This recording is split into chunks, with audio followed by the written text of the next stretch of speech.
Hey guys, so today we actually had a pretty bullish recovery for the market. So I mentioned yesterday that we had this huge rejection and it looked like a very convincing fake breakout. However, the bulls came back fighting hard today. We had a massive bounce off the daily 20 EMA, which also correlated perfectly with this 386.3 level, which was the previous resistance for the previous $10 level that we were consolidating in.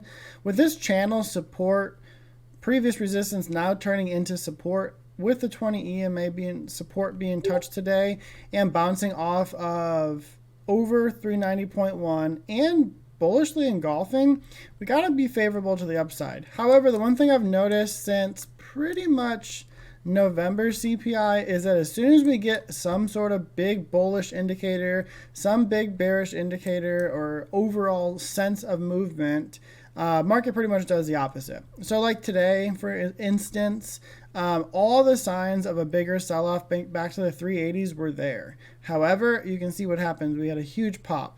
It's kind of the same thing with this breakout here. All the signs of a massive breakout were there, and then boom, big rejection. So we just got to tread lightly.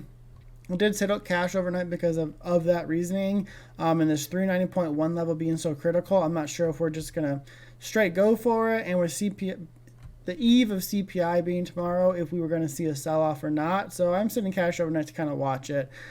Key levels to kind of watch here, though, is this 387.8 and then also 391.5. Taking a look at futures here, we actually are finally seeing it. We are getting the 8 and 20 EMA crossover. This is the first time that we have had them cross over since October. So you can see kind of back what happened here too. We had this big descent, long period of consolidation. We had a crossover and then we started our move up. We did obviously had a little bit of a hiccup here, but then we moved up. So with this bullish crossover on the EMAs on the daily, the 8 and 20 here, we really should be looking for some upside, the 4,000s to 4,100s. If we get a good CPI reading on Thursday, I really do think we are going to push for those levels. Biggest thing also that happened is we did close back over the daily 50 EMA. This also was a bullish engulfing candle. And then we took back over, we actually closed back inside on futures, the upside channel of 39.35.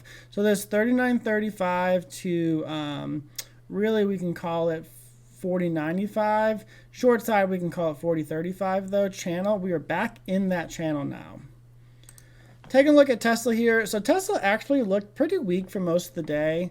We had a really big rejection off 123 again, and then that brought us down here. Most of the day it looked like we were going to bearishly engulf, close below the daily 8 EMA, which would open up a downside here.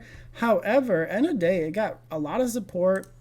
You can see how well it recovered here. We had a nice sell-off, and then just slowly stair-stepped its way back up. With this happening, this double bottom holding 118.5 here, we should look for a push up. 123 remains the key level.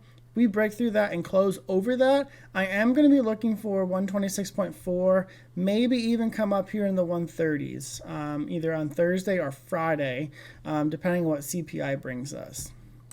VIX had a massive sell-off today. This is just a great, huge sell-off. You can see kind of what happens though too. We have these huge sell-offs.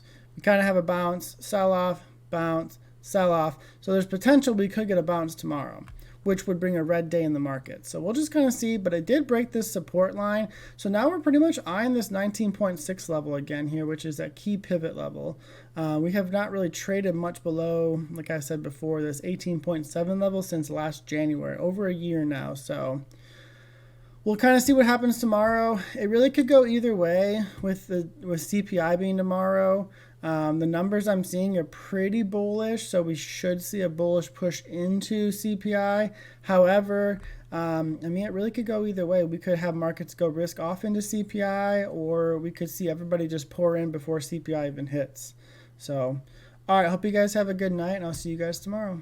Thank you for tuning into this video. Don't forget to subscribe and like to stay updated with my most recent videos. There is a lifetime Discord link there for you guys. If that one doesn't link, just go ahead and send me a message and I'll get you guys a new one. Some of the benefits of the Discord is there's a live live trading, live intraday commentary. I also do an updated pre-market with support and resistance levels every day. You can follow me on YouTube, Twitter, Instagram, TikTok, and Reddit.